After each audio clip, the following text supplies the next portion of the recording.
நான் எனது தந்தையிடம் சண்டை கட்டாமல் இருந்தேன்னா எனக்கு சூரிய தோஷம் இல்லை. நான் சண்டை கட்டிகிட்டே இருந்தேன்னா எனக்கு சூரிய தோஷம் இருக்குதுன்னு அர்த்தம். அப்போ என்ன பண்ணணும்? தந்தைகிட்டையும் சண்டை கட்டவே அரசாங்கத்தையும் பிடிக்காது, நிறுவனத்துக்குள்ள என்னுடைய மேனேஜர் பிடிக்காது. ஏன்னா சூரியன் எனக்கு பகையாயிடுச்சு. அப்போ என்ன பண்ணணும்? எனக்கு அப்படி இருந்தால் என் நிறுவனம் நல்லா இருக்குமா? நல்லா இருக்காது. அப்போ யார்கிட்ட சண்டை போடக்கூடாது?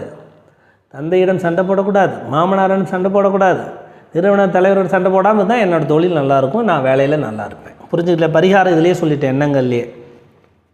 மாமனார் மூத்த மகனுக்கும் அந்த சூரியனுடைய அதிகாரம். அந்த வீட்டில் ஒரு தந்தையே இல்லை அப்படின்னா மூத்த மகன் தான் சூரியன். எப்படி? விளக்கு ஏற்றுனீங்கன்னா சூரியனுடைய ஆற்றல் உடம்புக்குள்ளே வரும், அந்த சுற்றி இருக்கும். அந்த விளக்கு என்பதே சூரியன், நெருப்பு தானே. அப்போ சூரியனுடைய ஓரையில் விளக்கு ஏற்றினோம்னா சூரியனுடைய ஆற்றல், சூரிய தோஷம் போகும்.